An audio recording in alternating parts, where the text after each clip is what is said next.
Hello, bookish enthusiasts, and get ready to be transported to different worlds, one page at a time. Today, we unlock the doors to Dune by Frank Herbert Book 2.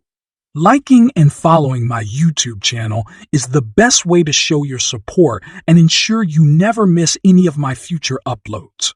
So, if you're enjoying what you're watching, smash that like button, hit that subscribe, follow button, and don't forget to leave a comment to share your thoughts.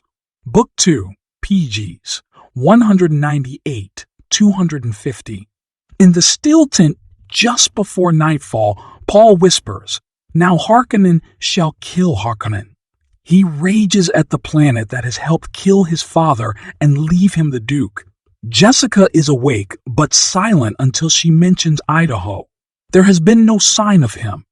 Paul concentrates on digging out from the storm that has buried the tent. Jessica recalls dreaming about the sand covering her husband's name too fast for her to clear it and wonders which of the sisterhood is her unknown mother.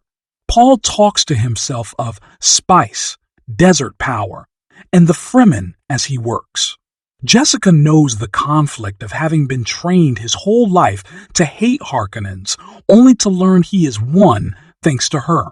She secures her filter as Paul breaks the tent seal and uses the static compaction tool to stabilize sand and dig to the surface. They emerge to hot air and a meteor shower. Paul collapses and recovers the tent. Jessica studies the night noises and feels ancient survival instincts. She lives only for her children. Paul says this is as long as Idaho can hold out under torture, so they must part. They climb to a rock ledge and survey the open desert. Pillars of fire search to destroy them. Before they can move, gliders are above them. Hawat and an inscrutable Fremen crouch beneath a rock overhang as dawn breaks. It is a curse to be a Mentat, unable to stop analyzing data. The Fremen warns of many Harkonnen patrols. Hawat is near Carthage when 50 brigades attack, including 2 legions of Sardaukar.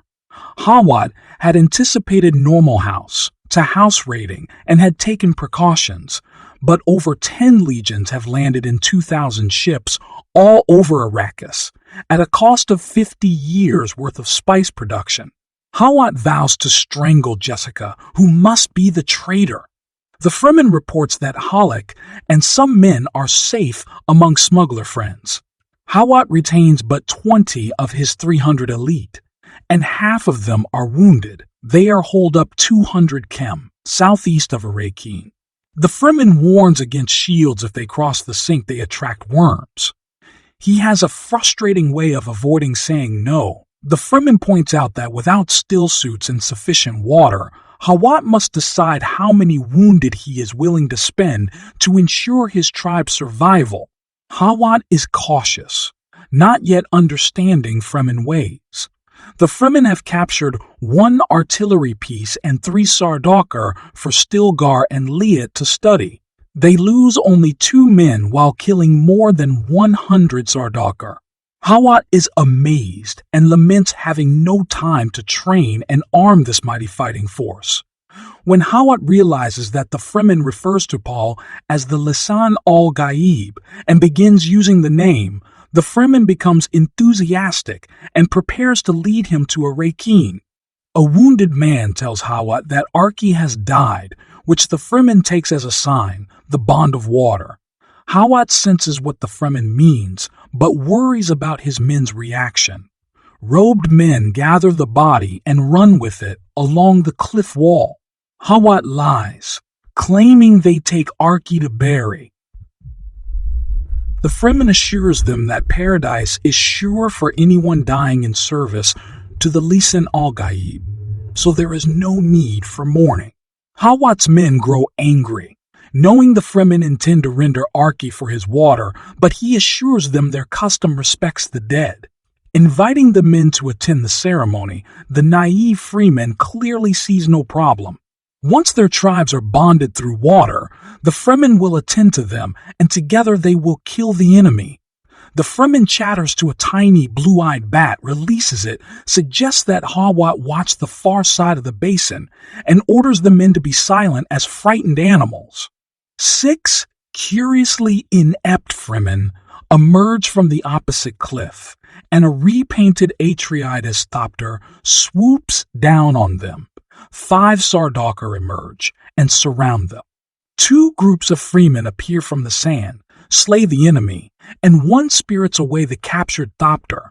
A sign from a distant dun says, "More thopters are approaching." 1 is a heavily loaded troop carrier which settles near the bodies. Instantly, the stolen thopter dives into it, taking 300 lives. Matter of factly, the Fremen prepares to see to their water and obtain another aircraft, but a rain of blue uniforms pour over the cliff wall. Hawat's Fremen companion is killed, and he is taken prisoner. Seeing the T-topters above them, Paul cautions Jessica not to move, but recognizing Idaho's reckless flying style, moves towards him. Kynus and another Fremen are with Idaho. As white light fills the basin, Idaho throws Paul and Jessica into the sand. He has planted a shield near the family atomics, and an enemy lasgun has obliterated them. The enemy will think twice about using lasguns again.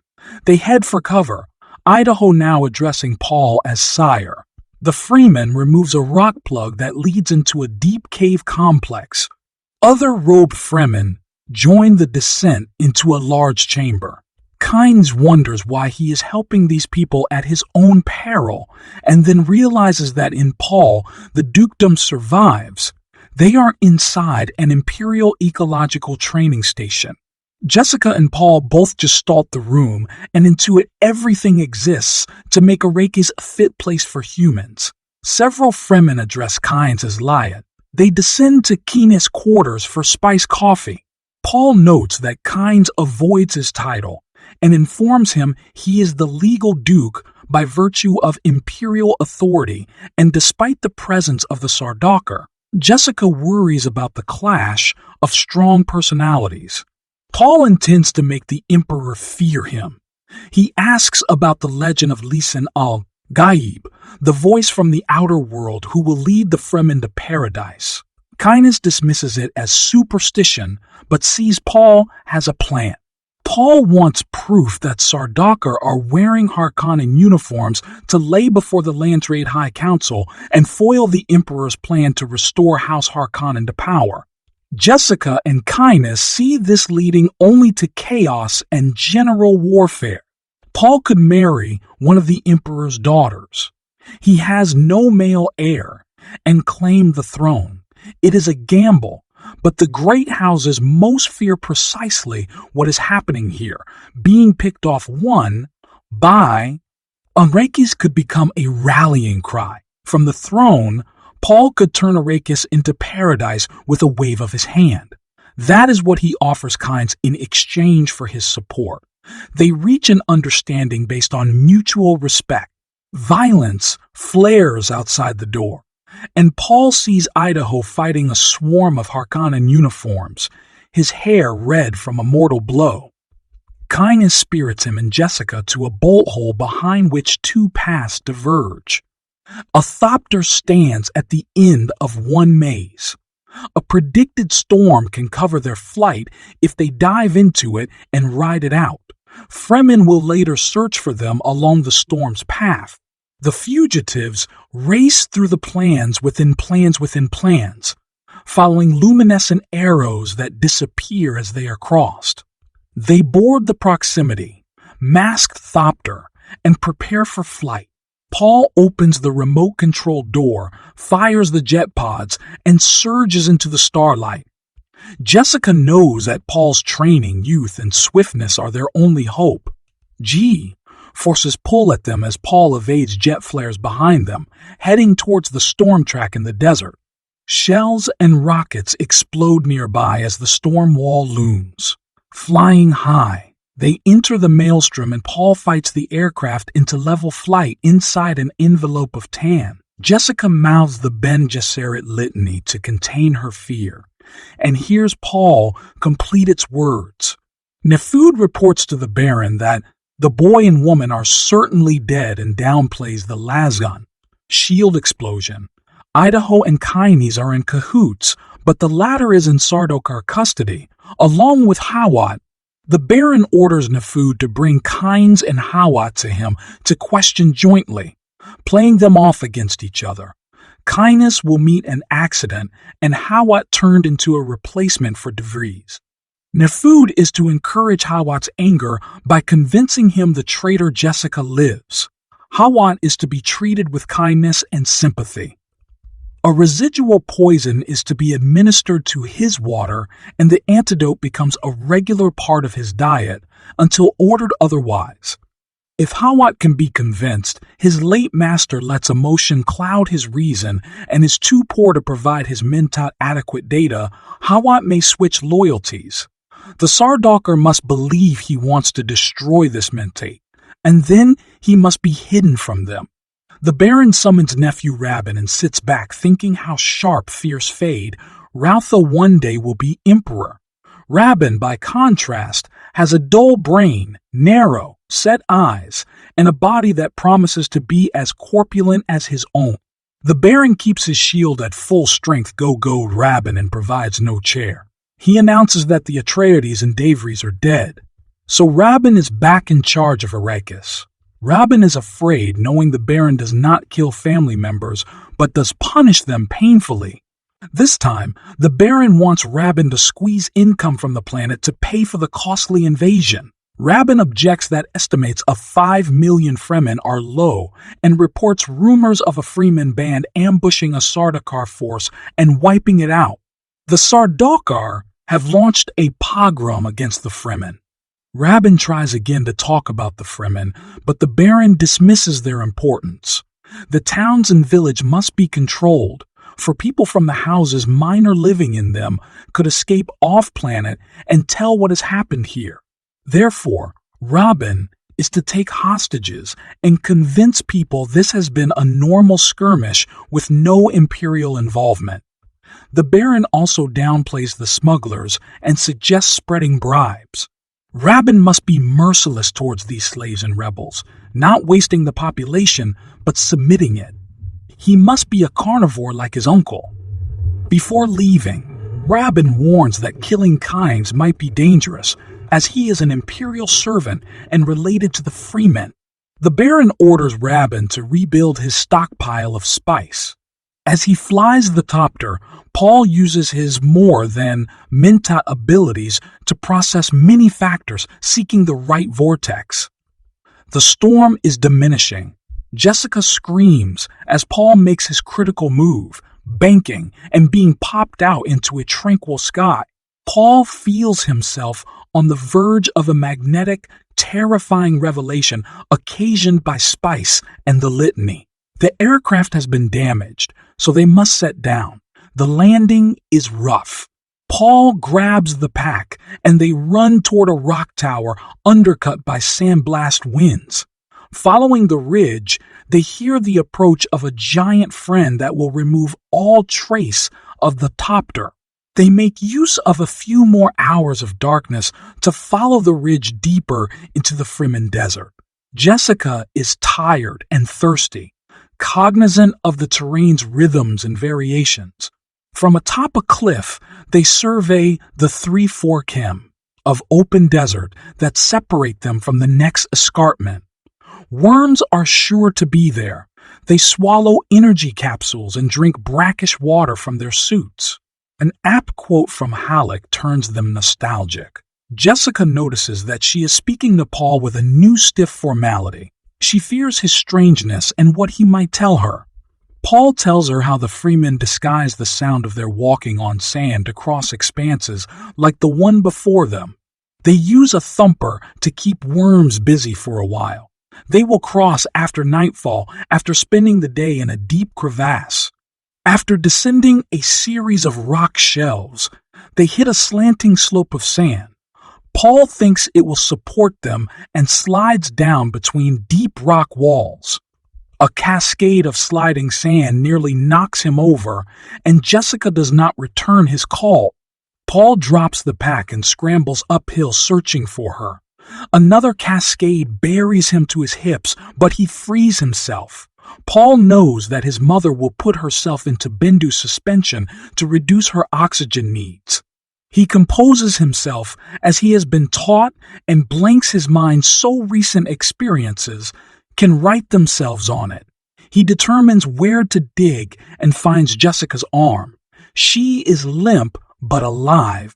Carefully, Paul digs her out and carries her to the hard-packed floor.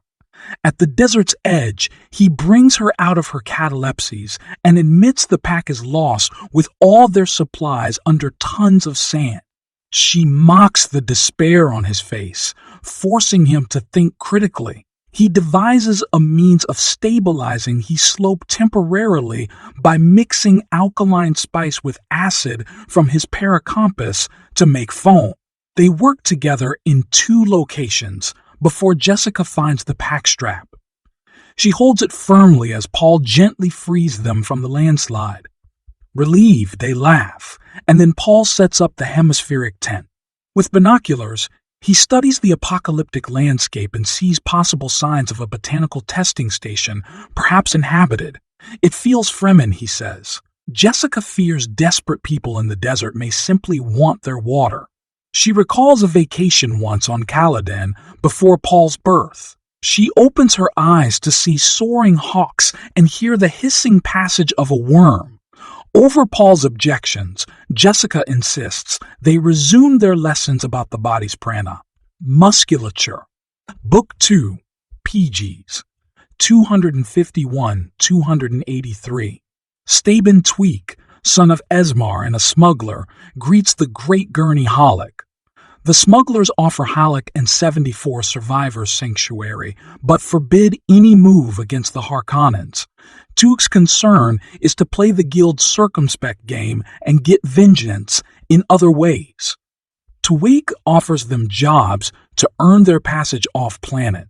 Tuek thinks Hawa, now in Harkonnen hands, might be the traitor. The Duke is certainly dead. Paul and Jessica probably are.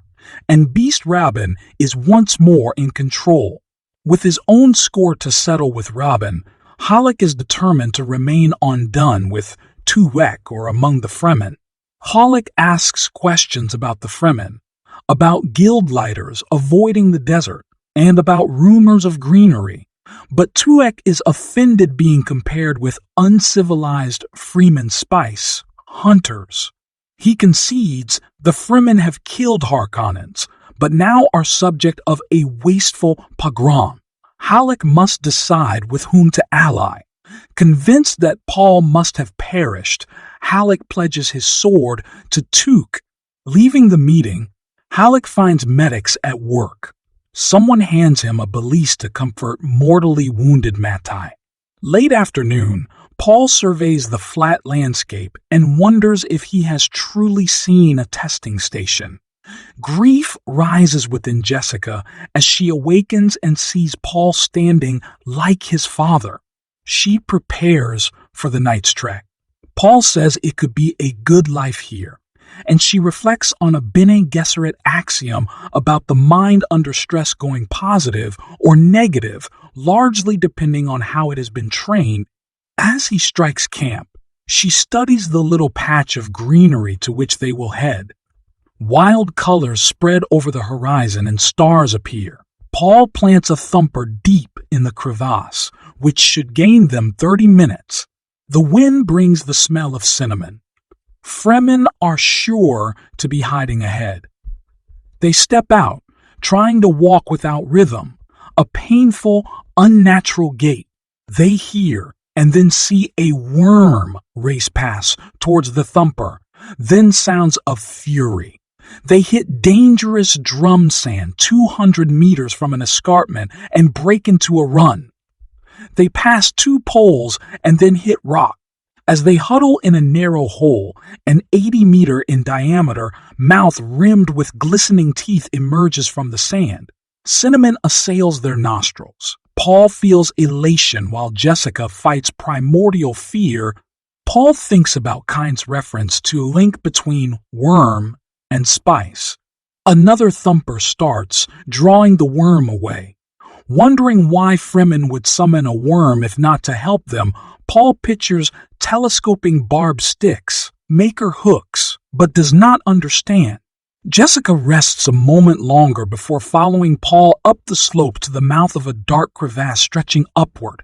It is man, carved for sure. They enter a beautiful, moonlit basin filled with vegetation, where they prepare to camp. A deep voice says that most intruders regret finding Fremen and warns them not to run and merely waste their water. Paul forces himself to relax as his mother commands, preparing to strike as needed. Seeing no future, he feels fear. A man in torn jubba and makeshift turban crawls across a dun top. Bloodied and caked with sand, he cannot stand.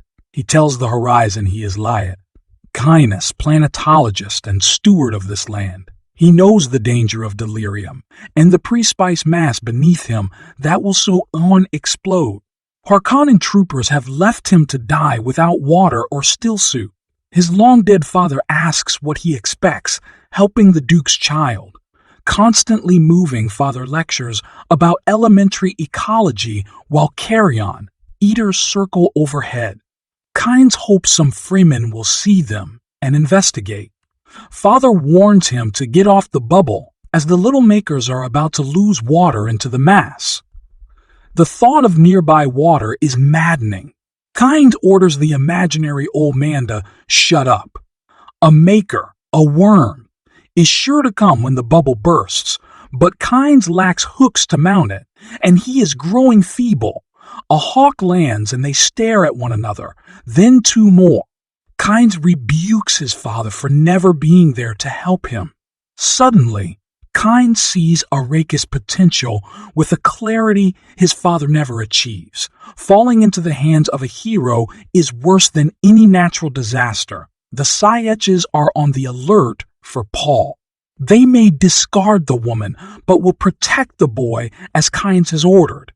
Suddenly, the birds fly away, not because the Fremen are coming, but because the pre-spice mass has reached critical mass. Desert creatures sense this. The bubble lifts Kynes and then sucks him down into cool darkness. As he dies, he realizes all scientists are wrong. The universe runs on accident and error. As a voice calls for their water, Paul and Jessica stand ready for battle. There are at least two assailants. One speaks in ancient Chakopsa, which is gibberish to Paul, but Jessica understands. He is cautioning that these may be the strangers they seek. A whole troop appears. The hooded, sharp-nosed leader, who bears a hidden knife, asks Jessica if she is human or jinn, and if she speaks. She puts royal arrogance into her voice, demanding who these criminals in the night are. Paul separates himself to make them harder targets, allow greater freedom of action. He realizes the leader is concealing knowledge that they are fugitives from the Harkonnens. He recognizes Stilgar, who recalls their meeting with some disgust, but silences Jameis' voice from overhead, which demands their water. Jessica knows Stilgar is looking for an omen, but the danger is real. Clearly, Stilgar has received a distrance message concerning them, which he confirms, saying the boy has value and potential. Stilgar asks Jessica what she is worth. She claims Paul's strength is partly the product of her training, but admits truthfully she is not a reverend mother, nor is she trained in the ways of the desert. Stilgar has no time to test Jessica, and hopes she understands they can take only her son. Without deep desert training since childhood, she can only endanger the tribe. It is nothing personal. Jessica moves too fast to be seen, disarming Stilgar and holding him helpless in front of her. Paul dives for the shadows, disables one-armed opponent, and scrambles upward among the rocks. He seeks a vantage point from which to attack so Jessica can escape. Projectiles ricochet around him.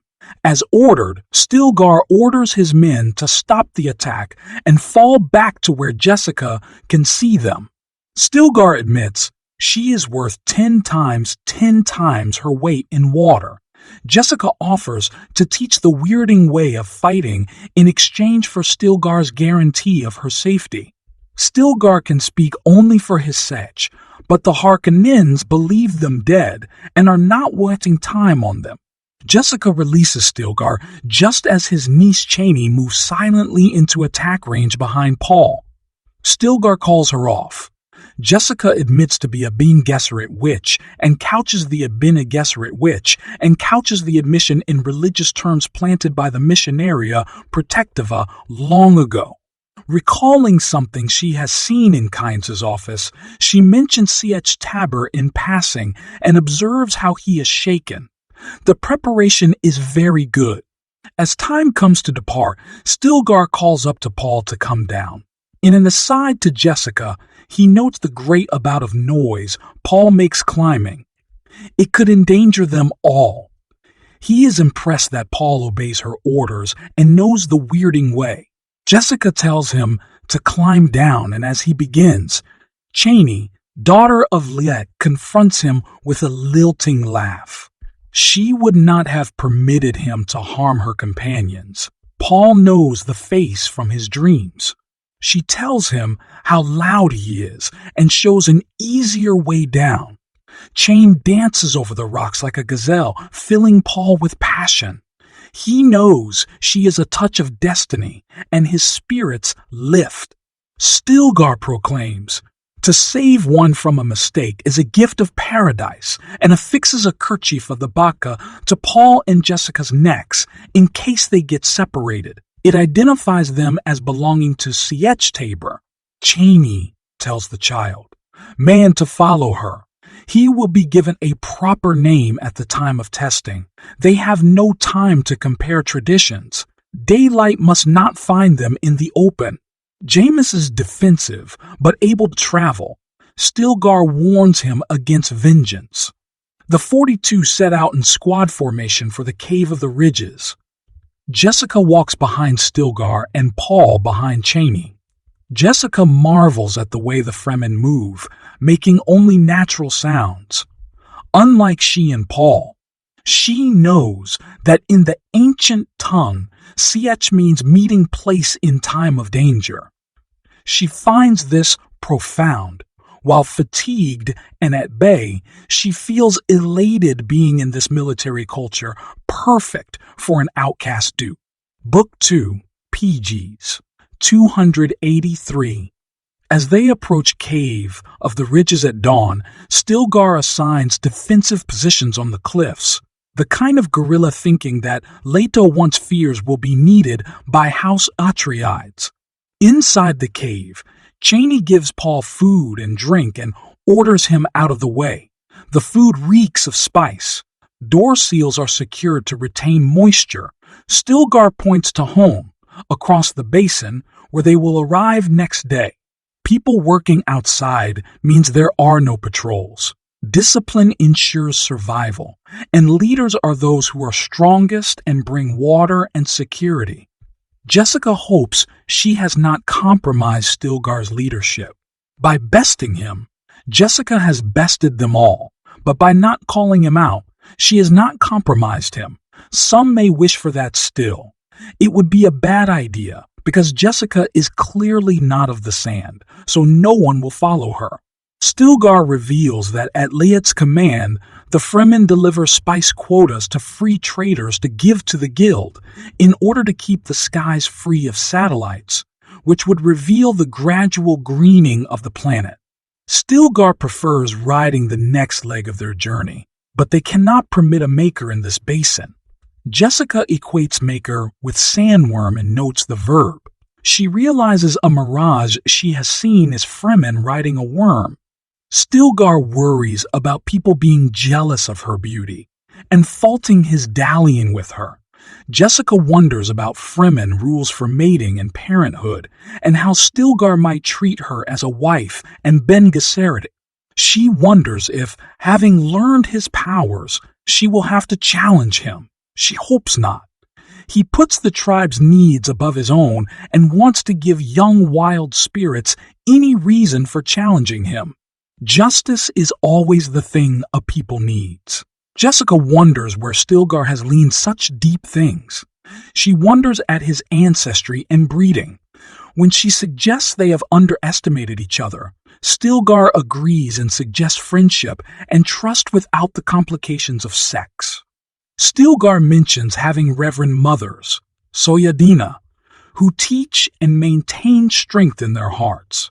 It is said that a Bene Gesserit and her offspring hold the key to the freeman's future. Jessica believes he is looking for a sign, but unwilling to reveal what it might be. She sees he is impatient to get on with the day's tasks and realizes she must do something bold. The word adab, demanding memory that comes upon a person of itself, comes to her mind, and she begins disclaiming from Fremen religious texts. Voices join the cant. Stilgar bows to her and hopes she will pass within, to become a reverend mother if the Shay. Halud grant. Jessica feels a cynical bitterness over playing the role of Alauya, friend of God, and Sayadina to people so carefully prepared by the Missionaria Protectiva. Paul and Cheney stand together in the inner cave. Only Jameis seems aloof from the ceremony occasioned by Jessica's words. Paul feels the spice-laden morsel push him into prescient awareness. Paul senses his terrible purpose and the danger of overrunning himself and being caught in a perpetual loves. He realizes that prescience is illumination, a source of accuracy and meaningful error. He sees a time nexus in the cave, with minute actions having enormous consequences for the universe. Seeing violence makes him freeze, which has its own consequences, including his dying of a knife wound. Having slept well, Jessica awakens in cave darkness, knowing it will soon be night outside, and time here is turned around. As it conceals, night is safest. She needs to get word to the Ben Gesserit. She sees Paul dressed and moving about with the others and wonders at the withdrawn way he had acted before they retire. This makes her think about spice addiction and wonder if it can affect his prescience. Stilgar appears, watchful, cat-like. Jameis is still fuming and demands combat according to the Amtal rule. Jessica hurries to Stilgar's side and holds his arm. Jessica knows she could take this boy, who insists she have a champion. Stilgar proclaims that this challenge shows Jameis is too violent and distracted to be a good leader. He has become a danger to society. Jameis refuses to be baited away from fighting Paul. He charges that Jessica has 2 litter-johns of water concealed in her pack. She readily admits it and explains that in her home world, water is abundant and hardly considered wealth. She offers it to the common good, but Jameis will not be bought off. Stilgar gives in. He will allow the fight, but threatens to kill Jameis if Paul does not. A brooding Stilgar warns Jessica not to interfere, but she taunts him. Paul tries to explain the situation to a sneering Jameis. Paul has no fear of the clumsy man, but recalls the Nexus vision. Jessica knows she could immobilize Jameis with a word, but contents herself to remind him of the agony he will suffer at her hand. Jameis invokes silence on the witch, and Stilgar warns her of the consequences if she speaks again. Cheney whispers something to Paul before he steps into the fighting ring. Jameis strips down to a loincloth and fabric footwear. He wields a crysknife in his right hand. Cheney hands Paul a crysknife, which he tests for weight and balance. He wears fighting trunks and is barefoot, the safest footing. Jessica knows that Paul has mastered his prana. Bendu training and the deadly techniques of Idaho and Halleck, legends in their own day. He knows the devious Bane Gesserit ways and looks confident, but is only 15 and has no shield. Chaney has warned him about Jameis's fighting style, including the ability to fight with either hand. Paul recalls all Halleck has taught him about knife fighting, realizes he is used to depending on shields on the defensive, and Jameis has no such inhibitions. Paul feels fearful and alone. Anything could tip the future. He recites the litany against fear as the fighters begin warily circling, with Jameis taunting him. Paul evades the first attack and is too slow to strike his vulnerable opponent. Time after time, the pattern repeats itself. Stilgar complains that Paul is playing with Jameis and forbids Jessica to explain that this comes from his shield training. Paul draws first blood and Jameis grows warier. Paul invites him to yield and the freemen murmur angrily until Stilgar explains the rules of the Tahati challenge. It is a fight to the death. Paul swallows hard, having never killed a man like this. Prescience plagues Paul as they resume circling. Jessica sees Jameis' desperation and knows this makes him more dangerous, more unpredictable. She wonders about the effect of prescience and for the first time senses the uncertainty in Paul's gift. Remembering Idaho's advice, Paul allows fear to build to terror inside Jameis and watches for mistakes. Jessica worries that the Fremen find this waiting cruel. Jameis switches hands as he leaps high, but thanks to Chaney's warning and his own quick take on the situation, Paul, with blurring motion, places his knife in the path of Jameis' descending chest and watches him fall dead. The troop rushes forward to wrap the corpse and hurry it deep into the cavern. As he allows men to help him into his still suit, Paul's eyes are bright. Chaney is excited, filled with admiration. Jessica asks coldly how it feels to be a killer. Stilgar, too, is bitter. Paul feels remorse and explains he had not played with Jameis and had not wanted to kill him. Stilgar understands and is relieved. He gives Paul the troop name Usul, base of the pillar, in token of his strength. No one outside Ch Tabor may use it. Stilgar asks what name of manhood Paul desires, and he takes Muad'Dib after the little hopping mouse he has seen at Tuono Basin. People murmur their approval and proclaim him certainly the Lisan al-Gaib of legend. One by one, the troop embrace their new Fremen brother. Stilgar orders Chaney to see to fitting him better for stillsuit and plugs. Jessica releases her liturgions to the Watermaster, who considers it her dower property to be repaid at standard rates. For Jameis, Stilgar orders the full ceremony at sunset. Paul is again plunged into blind time, where he rejects the fanatic path of jihad. As evening falls, the Fremen tighten their stillsuits and unseal the cave. Memories of Caladan make Jessica resent her uncomfortable stillsuit and constant preoccupation with moisture. She knows she must caution Paul about taking Chaney as anything more than a concubine. Paul is upset at having to give permission to wade Jameis's water, using the voice she has used on Leto. Jessica says Paul must follow tradition. Stilgar presides at the funeral, during which men claim Jameis' personal possessions and say why he is their friend. It placates Jameis' shade. Stilgar enjoys the leader's right. Then others follow suit. Jessica speaks of Jameis' spirit sparing her son. Paul yields to the pressure, slowly stands, claims a balisette, and declares that Jameis has taught him that when one kills, one pays for it. He wishes he had known Jameis better. People are amazed to see Paul's shedding tears, giving moisture to the dead. Jessica knows this is a sacred moment. People clamber to touch his cheek until the ceremony resumes with a low chant. Chaney blesses Jameis's 33,262,185 liters of the tribe's water.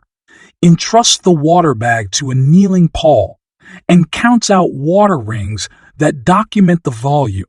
Stilgar explains to the company that Paul does not understand the significance of asking Cheney to hold the water rings for him. They are not now courting. Water carriers bear the sack deep into the cave, and the people follow in hushed expectancy. The atmosphere is humid, evidence of a surface wind trap. Paul hears dripping and knows he has seen this place in a dream involving wild legions screaming his name. Demanding race consciousness and his own terrible purpose make him realize he cannot deflect this juggernaut. Had Jameis killed him, Jessica and his sister might have taken the other path. Now no one can stop it. The troop spreads out along a low rock barrier that holds a deep pool of water. Jameis water is added through a flow meter. Stilgar says it holds over 38 million deciliters and is sacred. There are thousands of such caches, and only a few know about them all. They know precisely at what point they will have enough water to change the face of Arrakis. Stilgar leads the congregation in a chant about their transformed world. She thinks of Kynus' dream being realized by thousands of simple people. Walking away from the ceremony with Cheney, Paul feels he has missed an essential decision and has become caught up in his own myth. He wonders at the limits of his gift and sees time as a wave, revealing in its crests and hiding in its troughs what sits on its streets, and hiding in its troughs what sits on its streets.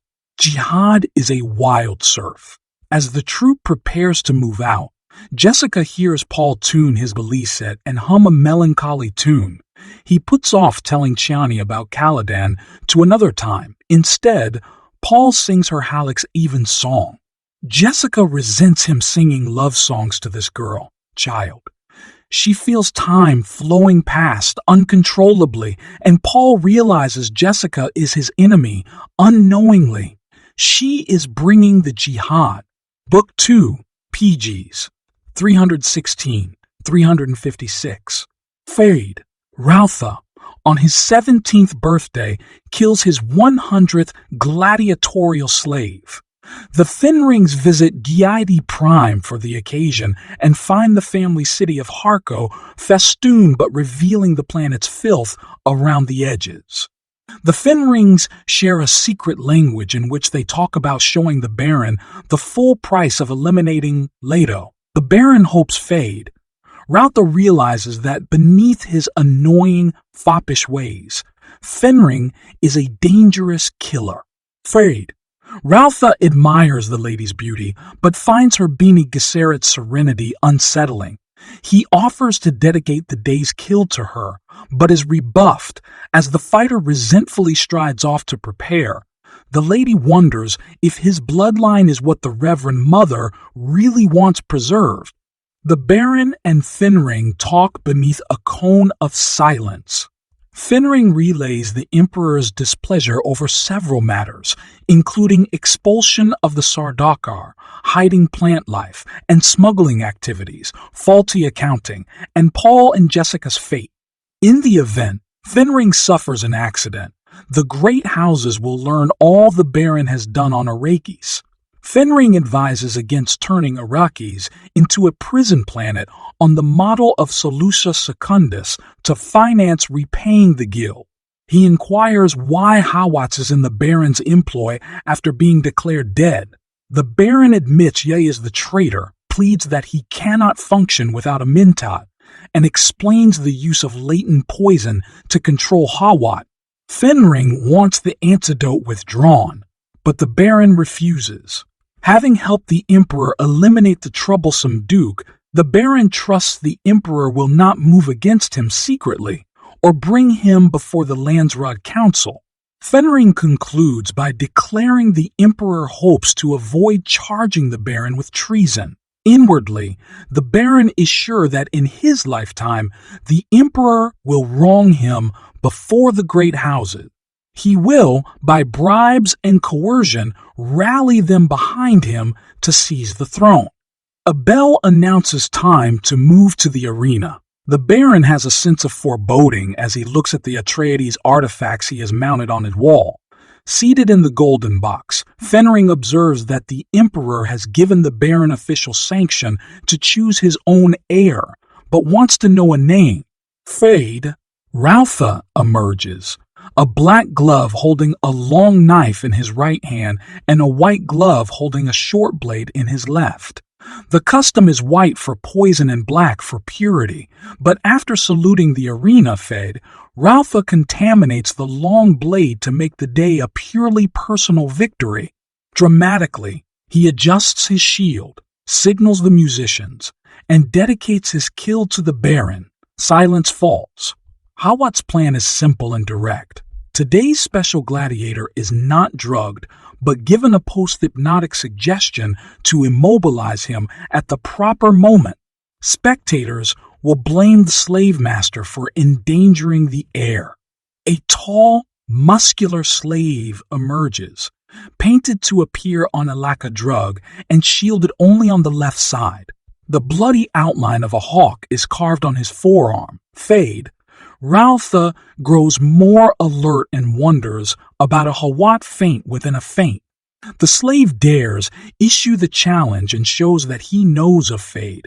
Rautha delight in using slow, agonizing poisons.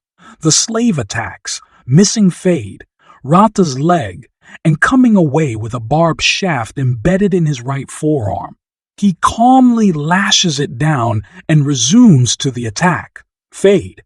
Rautha avoids another blow and sinks a second barb, which the slave lashes down and roars insults. Fade. Rautha advances with both blades, and the slave grabs the short blade and turns it on his attacker.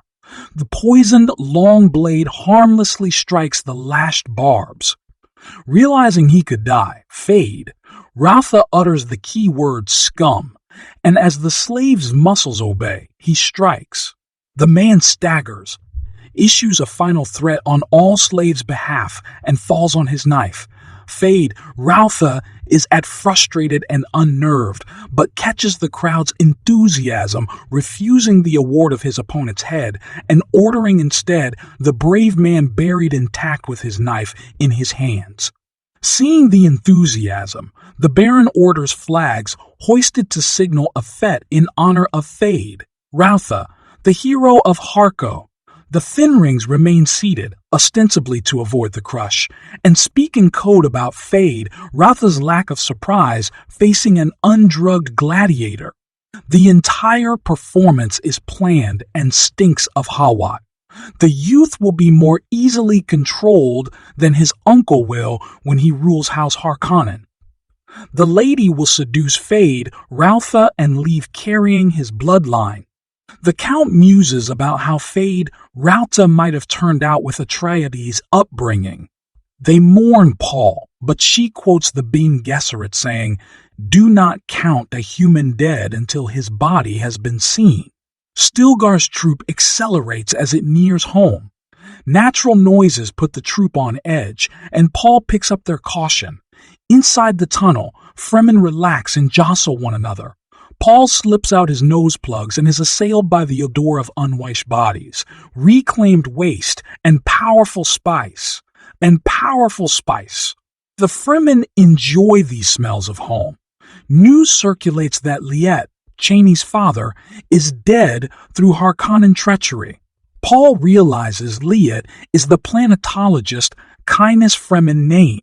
Before Paul can talk of revenge, however, he is swept into a wider chamber, where Stilgar presents a dark-haired, olive-skinned woman wearing brilliant orange and green, who is contemptuous of her husband's boy.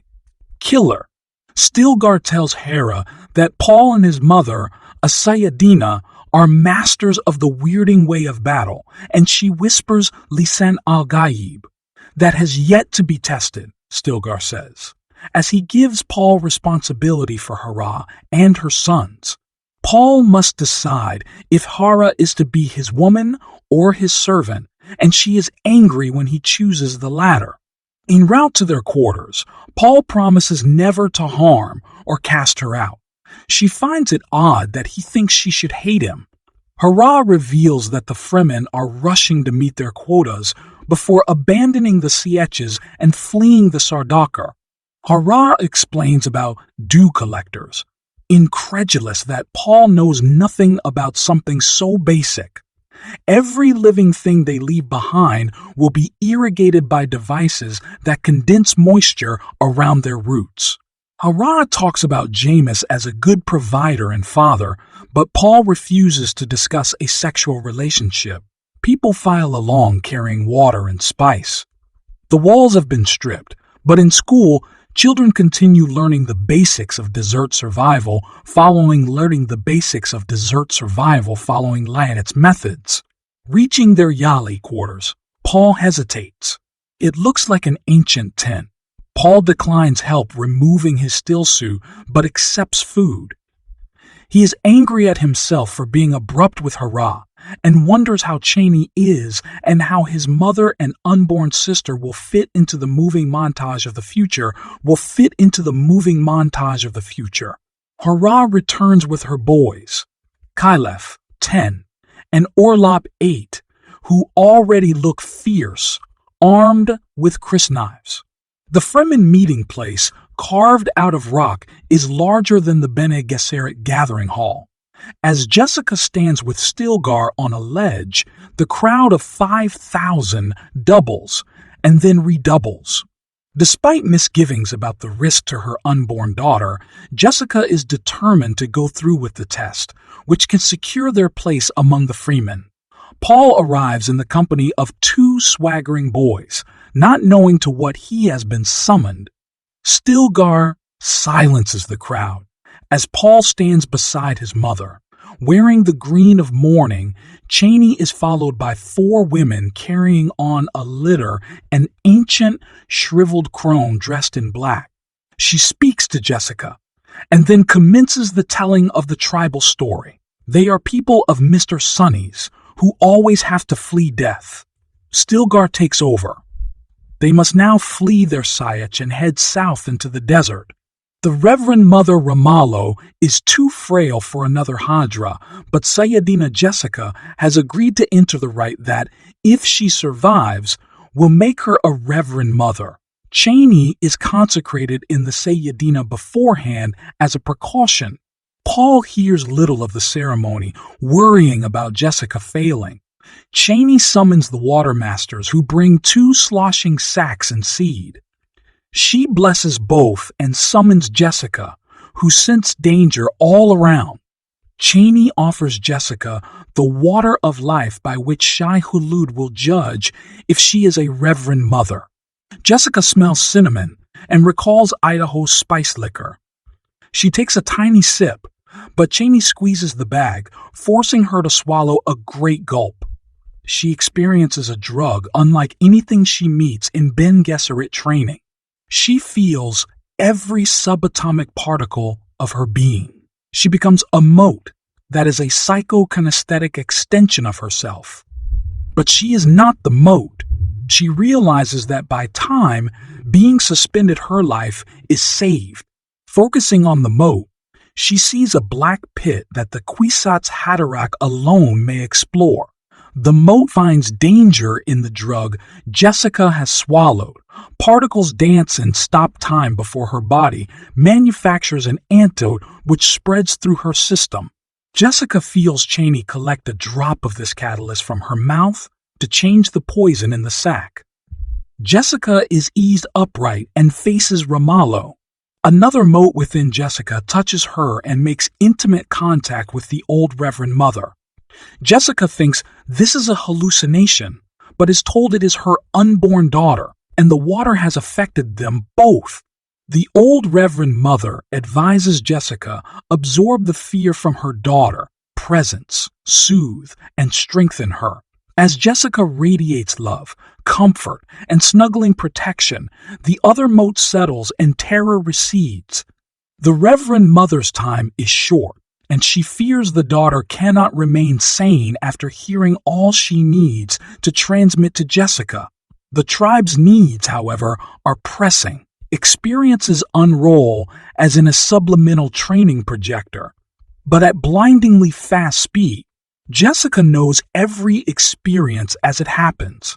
Jessica realizes Romalo is dying, having left every detail of her existence in Jessica's awareness. Jessica is now a reverend mother. She searches for her daughter's awareness and apologizes. Before she can respond to the daughter's acceptance, Jessica feels the added presence and knows she must complete the rite that lets the people to partake of the changed water and enjoy their orgy. As Jessica encounters Reverend Mothers within Reverend Mothers inside her mind, she fears getting lost. She realizes how ancient Fremen culture is. She hears wailing about denied Hajjaj and brutality in slave pits. Sayyidinas and Reverend Mothers preserve the thread of the past by mouth, and then, when someone discovers a drug on Rasak, it is tamed on Iraqis, and they make use of the water of light. A voice cries, "Never to forgive, never to forget." Jessica focuses on how a sandworm, a maker, must be drowned to produce the water of life. She suppresses a gasp. Paul asks if she is all right, and if he may partake. Jessica allows it. Stilgar confesses they now know she cannot be false. Paul sees the drug take hold of Jessica, who is soon asleep. He finds time perplexing only when snatched out of the flux and realizes the test of prescience is to see the past and the future.